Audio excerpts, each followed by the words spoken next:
ladies and gentlemen. It is a pleasure to join you this afternoon to participate in this fundraising that twins the Toronto Bathurst Lions Club and the Toronto Hornets Lions Club in their pursuit of service to the community.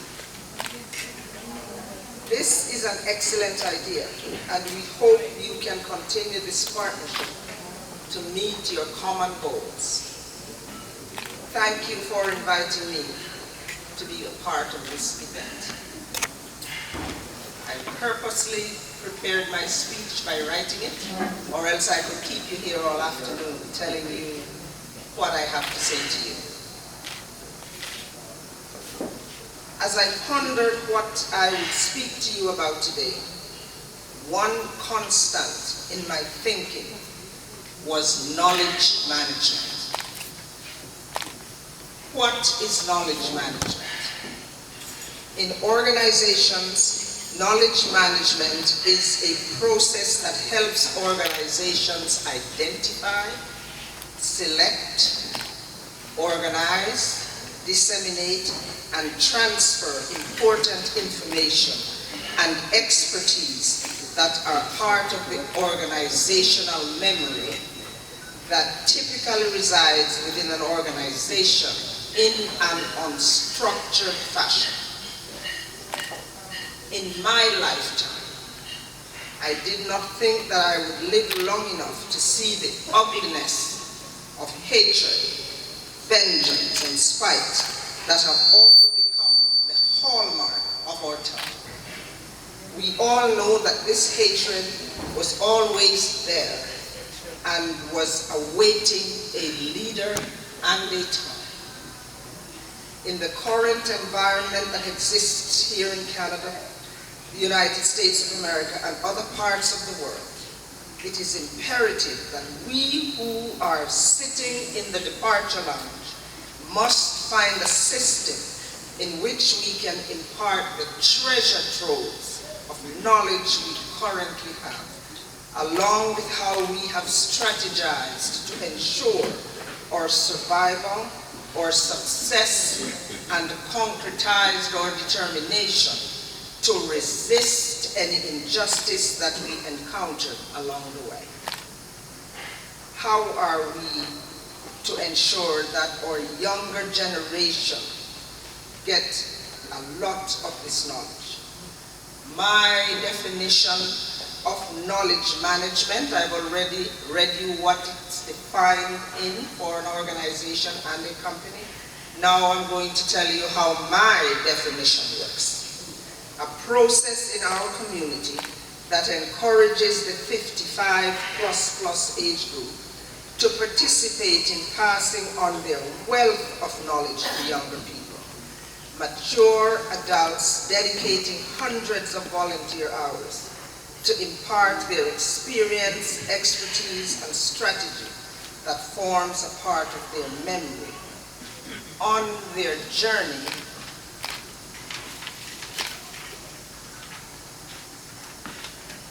with the young, helping the young navigate the waters that we, should I say the sharp waters that we have gone through.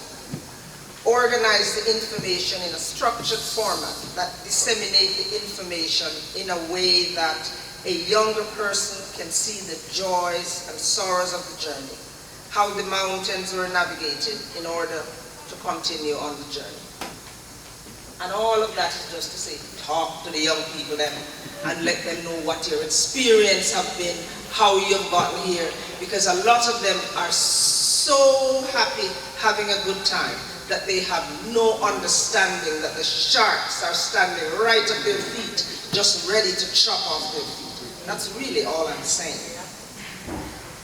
We have to start this dialogue in our homes and expand it to our relatives and the wider community. Migration has burdened us with a smaller circle of family members and friends, which is really the village, to assist with dissemination of excellent information that is being used to prepare us for life. We have that, but most of our younger people are unaware of these gems.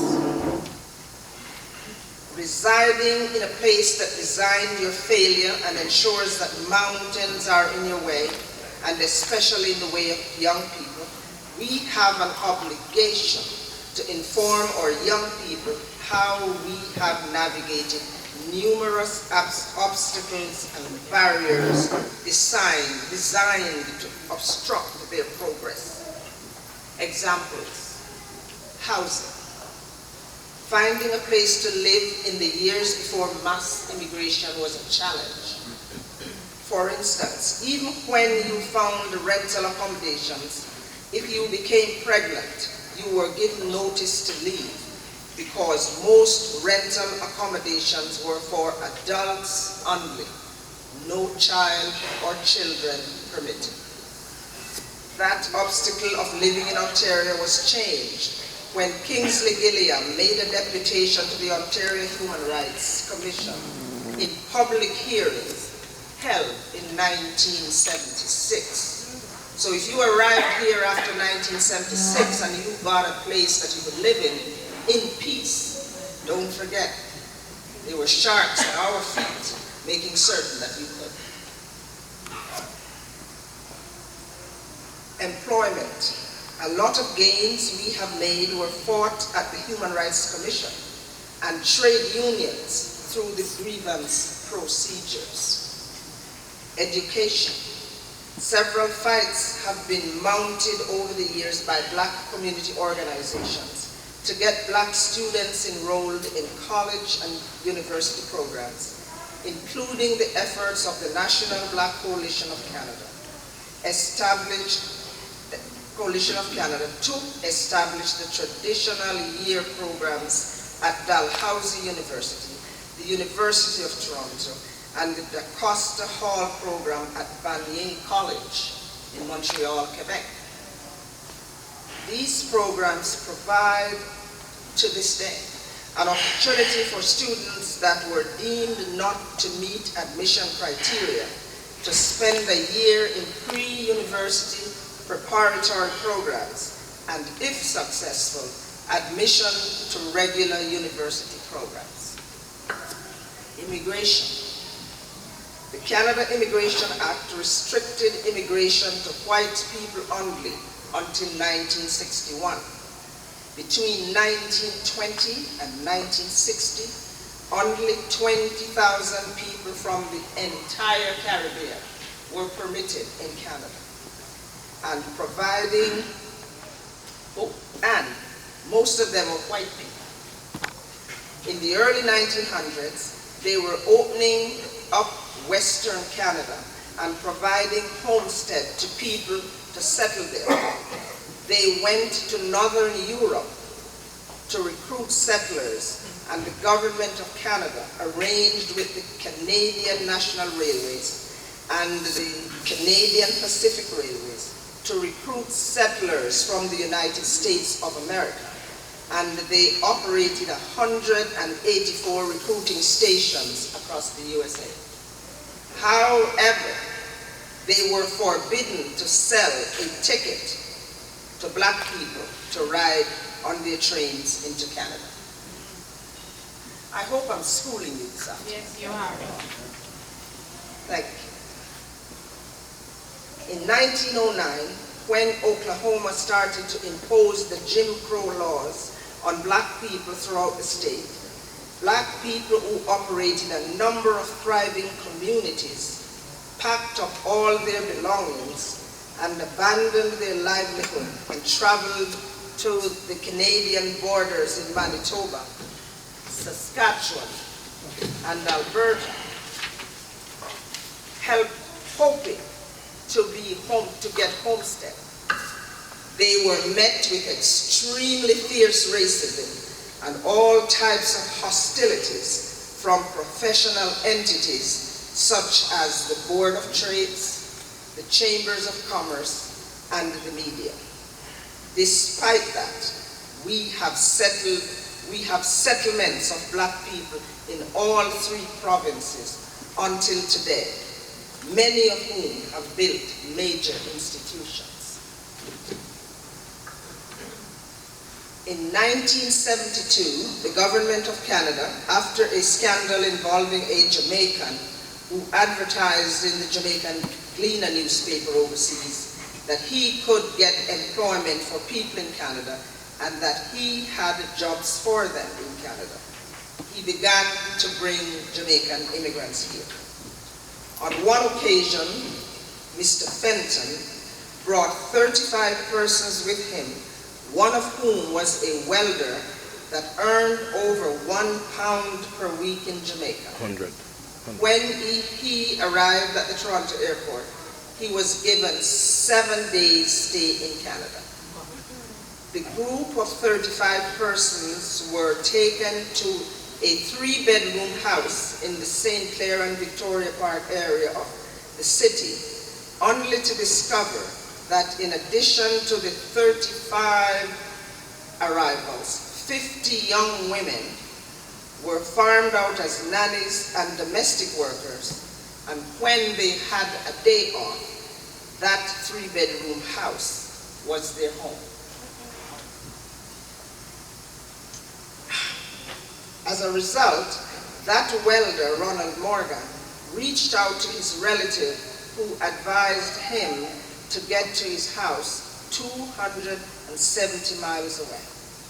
When he arrived there, the community leaders took up the issue and intervened on his behalf, resulted in Mr. Fenton being declared the most wanted man by Canada Immigration Services. His photographs were posted at every port of entry in Canada, resulting in the Toronto Star going to Jamaica to interview him and published the full details of the interview, in which Mr. Fenton stated that he was providing a great service to Canada. A backlash developed in 1972 in the 1972 election campaign, and the federal Liberals, led by Pierre Elliott Trudeau, came within a few seats of defeat by Robert Stansfield.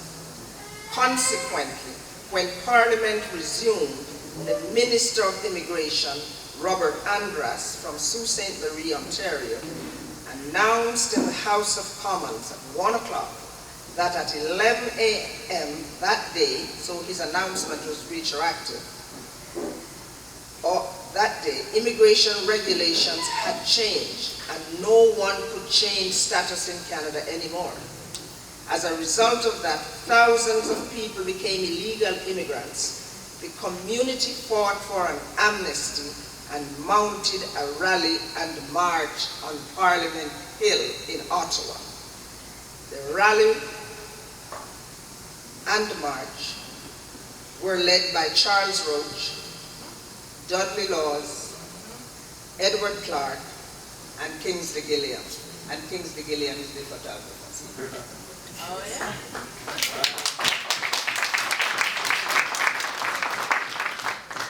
They got the amnesty and landed over 50,000 immigrants to Canada.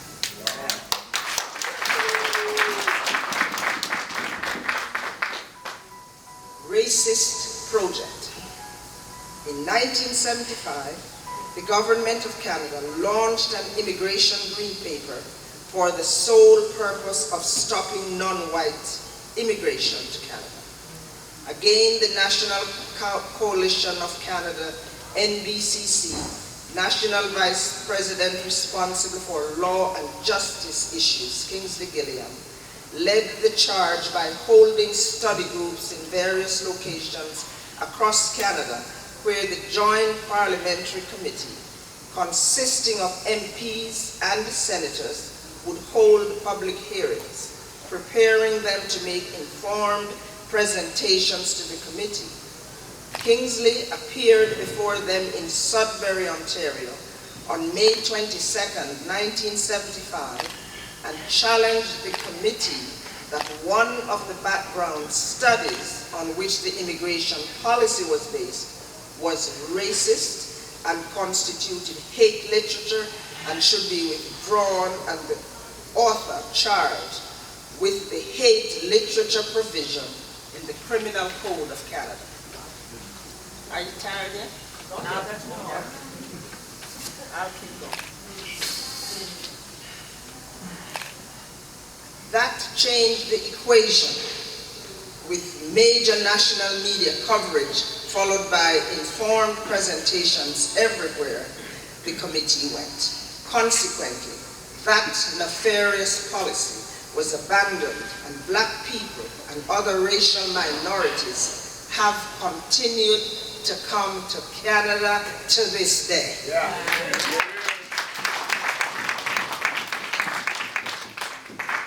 Those, ladies and gentlemen, are a few of the fights for justice in Canada in the early days. One of our icons, B. Denham Jolly, award-winning author of the book In the Black. And if you haven't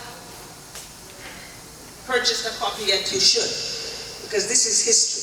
Every household should have books like this, so your children can read them. Very important. Without your history, you don't know where you're going.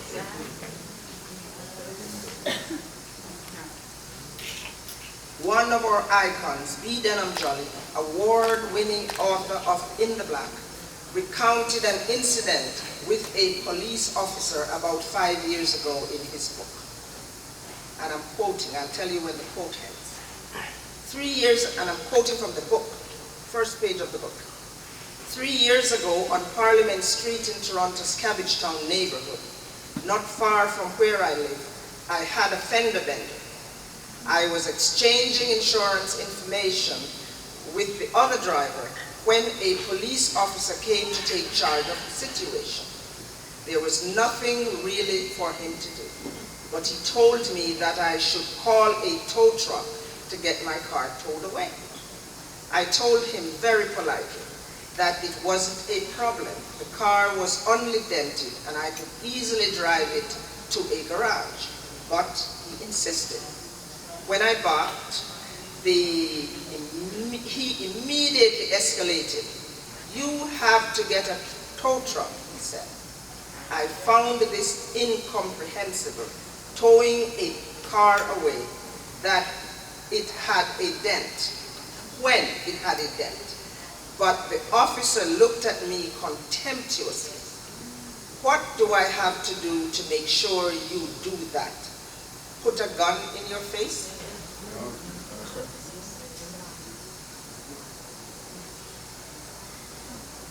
For a moment, I could not believe my ears. A threat like that, made almost casual on a busy Toronto street. I was in my late 70s, and my first thought was, what if I had been a black kid in his 20s? Would he have threatened to draw his gun, or simply done so? These are the kinds of knowledge that must be imparted to our young people. In the current climate of hate and the mainstreaming of nastiness, we have a responsibility to remind our young of the pitfalls that are always close to them. How are we going to do this? Here are some suggestions. Write a book. Start with the young people closest to you. Expand the knowledge management to your churches and community organizations. Invite young people into spaces where you go regularly.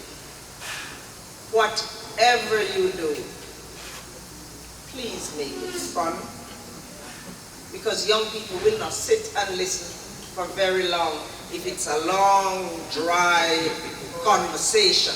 For those of us who have children, we know that. Make it fun, and don't forget the jokes and laughter, because that is what we have taken to sustain us and to make us resilient. If you can't sit down and have good food and eat and drink and laugh, what is the point of living? Or young people from all social economic backgrounds owe their accomplishments and successes not only to their hard work, but to the sacrifice and struggles of thousands of people and organizations. They have a responsibility to equip themselves with our help, with this knowledge and experience, in order to give back and ensure that they and future generations move the yardstick further towards a more just society. They should be reminded that racists never take a holiday, and neither should we. Ladies and gentlemen, thank you for inviting me.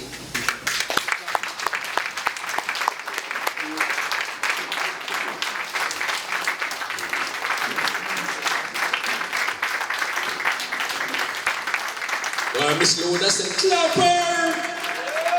That was clapper!